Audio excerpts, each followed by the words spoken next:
Welcome to Trump Wire, your trusted source for breaking headlines, global insights, and sharp analysis from around the world.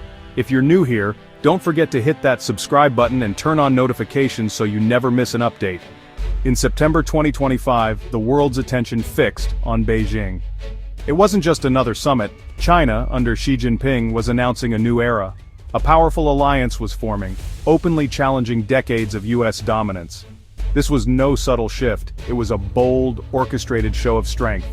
Military parades, grand summits, and leaders long at odds with America stood united. The message? The old world order was ending, and a new, uncertain chapter was beginning. The idea of a multipolar world, once theoretical, became reality in Beijing. Leaders from Asia, the Middle East, and beyond gathered, denouncing hegemonism and bullying, clear shots at the US. The images were striking: a confident China, a defiant Russia, and eager new partners.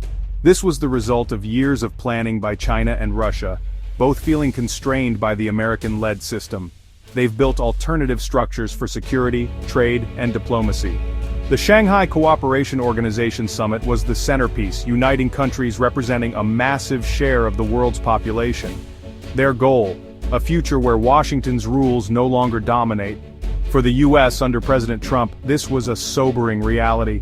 While America focused inward, rivals built bridges and alliances. The post-Cold War order, built on American leadership, was visibly cracking. A new power center was rising in the East with its own vision for the future. The Shanghai Cooperation Organization summit in Tianjin set the stage.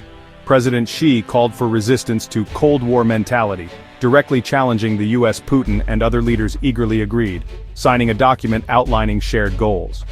This was the political foundation for a new alliance. Then came Beijing's largest ever military parade, marking World War II's end. China showcased hypersonic missiles, laser systems, and nuclear-capable bombers. Xi declared China's path unstoppable, a message of military and political might. The guest list was as telling as the weapons Xi, Putin, Kim Jong-un, Iran's president, and Myanmar's junta leader stood together. Their joint presence was a clear symbol of defiance against the West. This axis of upheaval was not hiding its alignment, it was celebrating it.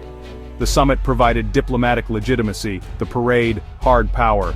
Together they showed this bloc was organized, well-funded, and ready to reshape the world order.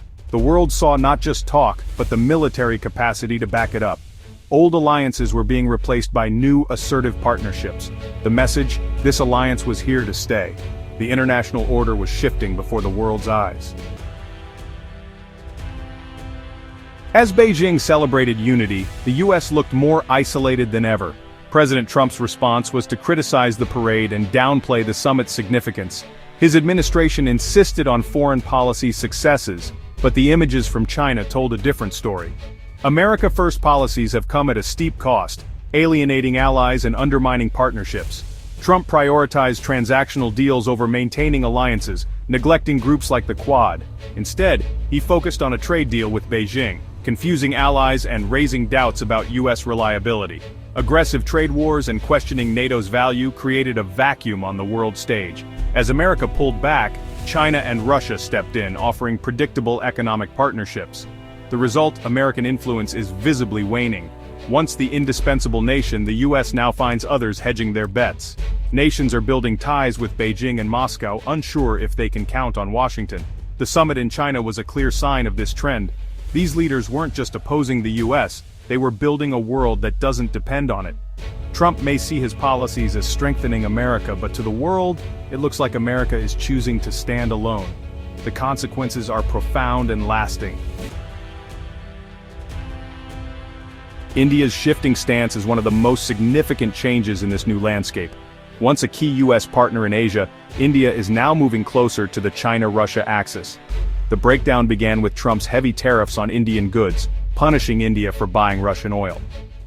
Trump's public criticism of Prime Minister Modi and renewed ties with Pakistan further eroded trust.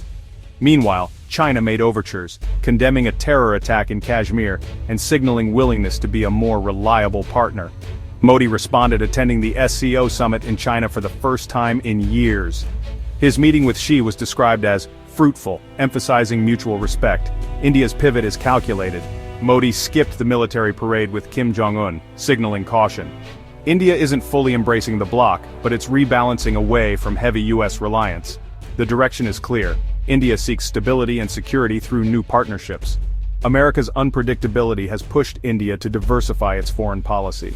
China and Russia now play a much larger role in India's calculations. The US has lost a crucial partner at a critical moment. At the heart of this new alignment is the deepening bond between China, Russia, and North Korea. It's not a formal alliance but a partnership of convenience against a common rival, the US. Their cooperation spans economics, military, and diplomacy. China's support keeps Russia's war machine running, buying oil and supplying dual-use technology. North Korea supplies Russia with weapons and even troops for Ukraine, in exchange for aid and diplomatic cover. The joint appearance of Xi, Putin, and Kim at the parade was a powerful symbol. By welcoming Kim, Xi and Putin tacitly endorsed North Korea's nuclear status, defying years of UN resolutions. For the US and its Asian allies, this is deeply alarming. China and Russia are willing to tolerate a nuclear-armed North Korea to challenge American influence. This axis is united by opposition to the West, not shared values. Their partnership is pragmatic but formidable. The balance of power in Asia is shifting rapidly. This alliance isn't just about opposing the US, it's about building a new world order. Xi Jinping's vision is a multipolar world with China at the center. The Shanghai Cooperation Organization is the security pillar, now including India, Iran, and Pakistan. The Belt and Road Initiative extends China's economic influence across continents. BRICS gives emerging economies a political platform outside the West. Xi's Global Governance Initiative aims to reform institutions like the UN to reflect Beijing's interests. China wants to replace Western-backed norms with its own principles, state sovereignty and non-interference. This is a direct challenge to the liberal order of democracy and individual rights. But the alliance is fragile, held together more by opposition to the US than a shared vision. Members have competing interests. India and China still have border disputes. Most are deeply tied to the US-led financial system and dollar. A complete break is unlikely and would be economically disastrous. Xi's New World Order is more ambition than reality, for now. The challenge to the West is real, but the future remains uncertain. The world is watching to see if this vision can truly take hold. September 2025 made one thing clear: uncontested American dominance is over. The China-Russia axis with new partners marks a new, more dangerous era. The world is splitting into competing blocs, each with its own vision. For the US, this is a moment of reckoning. America First policies have left the nation vulnerable and isolated. The future will be defined by economic, technological, and military competition. The US must rethink its foreign policy. Alliances and trust are more crucial than ever. America needs to offer a compelling alternative to Beijing and Moscow's vision. The world stands at a crossroads: renewed American leadership or a fractured, dangerous order. The choices made now will shape the century. The comfortable assumptions of the post-Cold War era are gone. A new struggle to define the 21st century has begun. The challenge is clear, and the stakes are higher than ever. The world waits to see which path will be chosen.